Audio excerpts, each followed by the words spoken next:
3. Sam watched Sherry and the dogs get out of her car. She looked damn good in high-waisted jeans, and her puffy pink short sleeves showed off her slightly sunburned arms. The dogs jumped around her legs, clearly having fun with her. He knew they'd fall in love with her. She made her way around the back to the fenced-in yard and let them in. Through the kitchen window, he said, "Calling it a day?" Squinting into the sun, she smiled. "That bet is done except annuals. I'm headed to Blake's to pick up a flat or two and I'll plant tomorrow." "Hold on, I'll be right out." He placed the glass in the sink and hurried out the side door. Standing in front of her, he could smell coconut. "I like your suntan lotion." She wrinkled her brow. "Huh?" "Coconut. I'm guessing it was in the lotion?" "Thanks." Her face relaxed. Like I was saying, I'm going to pick up some flowers and swing back to plant them in the morning. Do you have any favorites?" He thought for a moment and closed his eyes, remembering the riot of color in the flower beds years ago. "Mom loved petunias, purple ones." "Then I'll get petunias. Want some company?" He had time to play hooky. Even if he didn't, he'd make time. She looked down the road toward the winery buildings. "Don't you need to get back to whatever it was you were working on?" He shook his head. "A perk of being me. I can work whenever I need to, or take off a couple of hours, too. We'll stop down and see my dad, and then take off." He thought he sounded arrogant, but it was true. Sam pointed to his truck. He wanted to take her hand, but stopped himself. "I'll drive." She seemed torn between wanting to leave or go with him. "Let me get my wallet out of the car." "This isn't a date. Relax. You're just going to buy some plants." Sherry grabbed her wallet from the glove box and hurried over to Sam's truck. He had opened the passenger door for her, but it wasn't like he was standing next to it. It was just open.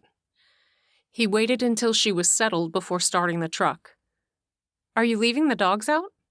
"Yeah, they can get inside through the doggy door." "Oh, good." She gave them another look. "They're sweet pups." "Did they bark or carry on at all while you were working?" He dropped the truck into gear. "No, they snoozed. Not much of a guard dog." She flashed him a wide grin. "It was nice to have them with me. They were funny. When I said to get in the car, they hopped right in." "They love to ride." She clasped her hands in her lap. Was she nervous? Before the conversation could lag, he asked, "Have you ever been to the winery?" He drove slowly down the gravel road. She looked at rows of vines. "This is incredible. I had no idea you had vines all over the place." He chuckled and slowed the truck. "The vines out there were some of the first my grandfather planted." She could hear the pride in his voice. "I'm the third-generation Price to grow grapes." "I had no idea they'd keep producing." "Careful saying that kind of stuff around Dad. He'll give you a crash course." He glanced her way. "If I see your eyes glaze over, I'll get you out of there." "I'll wait in the truck." He chuckled. "I don't think so. Dad's big on manners, and if he found out I left a pretty girl sitting in the truck, well..." He shook his head and grinned. "Don't put me through that." She frowned. "You'd be in trouble?" He reached out and touched her hand. It was electrifying. She hadn't had this reaction with another guy. This wasn't a date. He also hadn't answered her. "Earth to Sam." "Sorry, did you say something?" "I asked if your dad will be upset with you going with me." "Nah." He grinned. "He might even be glad to see me take off for a couple of hours with an old friend." She eased away from that vein of conversation. "I've been thinking about different plant options for the beds since we could still get a frost." He pulled up in front of a large building with a few small windows overlooking the parking area. "Whatever you think is best." He turned the truck off. "Here we are, the heart of the winery." She peered out the windshield. The second floor of the enormous brown barn had several large windows that overlooked the fields beyond the road. "What's on the first floor?" "In the back, there is storage for bottled wine, and the front has the tasting room." He pointed to a small wooden door.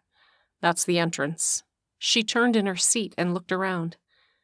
How would anyone know? That sign is tiny. You should paint the door a bright and inviting color. Maybe like purple or burgundy. His head bobbed. Good idea. With his hand on the handle, he said, "Ready?" She walked with Sam to the door. He held it open for her, and she entered a large space. He pointed to the long wooden bar on one side and wine bottles on shelves on the wall. He explained that most people just had the tasting and didn't linger. A few tables were scattered around the room. Bright lights illuminated the path to the stairwell that led to the second floor. Sherry took it all in. Sunlight grew in intensity as they reached the top of the stairs. Sam said, "This way." They walked down the hall past several rooms that would someday have more employees. For now, they stood empty. Sam walked into a huge space with large windows. To the right, a man who bore a striking resemblance to Sam, the same height, blonde hair, and brown eyes, looked up from the paper he was reading. "Sam, I thought you were going out to the South Fields." There was a strong rebuke in his words. "Dad, I wanted you to meet Sherry Jones. She's my friend who's been working in Mom's gardens." The older man pushed his chair back and greeted her with an outstretched hand. "Donald Price. It's a pleasure to meet you. It's not often I meet any of Sam's friends." "It's nice to meet you, too." His dad's eyes grew misty. "I've heard you're doing a wonderful job with my wife's gardens. It was her passion." "I've finished one bed so far, sir." Sam watched as his father visibly relaxed. He held up his hand. "Everyone calls me Donald." Sam could tell he liked her. "I'm going to plant some annuals for color, and Sam offered to go with me." She gave him a tentative smile. "Unless you need him here." "No, you two go and have fun. The fields can wait a day." Donald sat behind the massive wood desk and picked up a paper. "See you later, Dad." They walked to the door. Donald said, "Sherry, did Sam ask you if you wanted to work here until you go back to college?" They paused. She gave him a wide smile, which caused Sam's heart to skip a beat. "He did, and I'd like that. But you don't need to pay me. I like to garden." He shook his finger at her. Sam wanted to remind Dad he had just met Sherry, and she'd have no way to know his overbearing ways were harmless. "Nonsense. Never give away your valuable time for free." He pulled out his wallet and held out cash to Sam. "Make sure you get whatever Sherry needs for plants. And if that's not enough, tell Blake I'll catch up with him tomorrow." "I've got money, Dad. We'll be fine." "Sherry." A gleam came into Donald's eye. "Do you drink wine?" She glanced in Sam's direction, and he shrugged. His mouth twitched with a repressed grin. "Not really." "On Friday, come by after work. We'll have a wine tasting." Her smile spread and reached her eyes. "That sounds nice. Thank you." The next day flew by for Sherry. Like yesterday, Doc and Mo were by her side while she worked. Despite sore muscles, she weeded and then planted the annuals. When she was done with the bed, she sat back on her heels and admired the riot of colors of pansies, petunias, and since this bed was partially shaded, impatiens too, all which could survive a light frost. She half expected Sam to swing by at some point during the morning and was mildly surprised to realize she was disappointed. They'd had fun yesterday afternoon at the farm store. He was definitely not the guy she remembered from high school. Could he have changed? She raked up the ground around the stones and paused. What if she had changed? "Hello there." The sound of Sam's voice drew her attention. She could feel her smile spread. "Hi. I didn't expect to see you today after playing hooky yesterday afternoon." Even though she hoped he would come around. The dogs went over to him and he knelt down to give them some attention. "I was caught up with work and it was fun." He looked up at her. "Have they been good company today?" "They've been snoozing all morning, but having them around is nice." Mo trotted over and leaned against her leg. She laughed. I guess I have a fan. He smiled. I think more than one. Did he mean the dogs? Why on earth was she even thinking like that? She was headed back to school, and then she was going to move to Buffalo or maybe even New York City. There was no way something could start up between them. Sam was never leaving the valley. Are you going to stop over after you're done tomorrow? Dad says he's selected a few wines he wants you to try. I should go home and change first. She looked down at her clothes. Gardening is dirty work. Not that a little dirt was a bad thing. She felt her best when she was digging. He stood and walked closer. Her mouth went dry and her heart skittered in her chest. He reached out and grazed a finger across her cheek. There's nothing wrong with getting immersed in the job. Happens to me every day. He held his hand up for her to see. Dirt.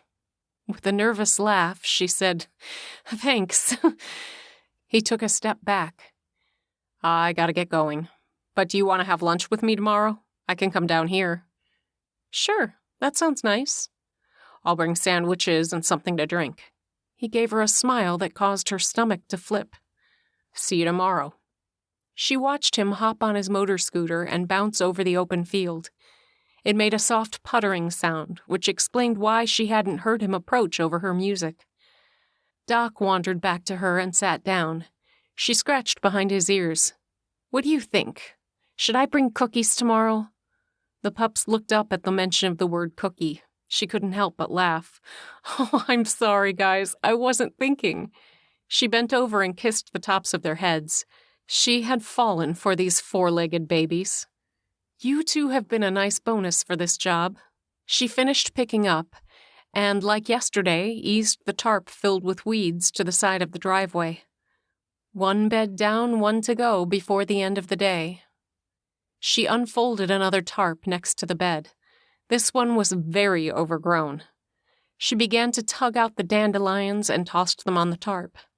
In 3 days, she was headed back to college, and then the final push until graduation. If only she had been able to tell her parents she hated accounting. She wished the last 4 years had been spent studying something that intrigued her to dig deeper, push herself outside her comfort zone. 1 and 1 always added up to 2. It didn't compare to planting flowers or even grapevines and nurturing them while they grew. Sam would understand how she wanted to embrace and would love to have a different life. Or would he? There had been contentment in his face when he had showed her around yesterday. This life suited him. After filling the tarp, she hauled it next to the driveway. Her water jug was drained. She picked up her tools and said to the dogs, "Are you guys ready to go home?" She opened up the car door and they hopped into the back. It seemed like they would go just about anywhere with her. Once at the house, she secured the latch on the fence for the dogs. Sherry turned to her car, but the lure of sitting on the porch was strong.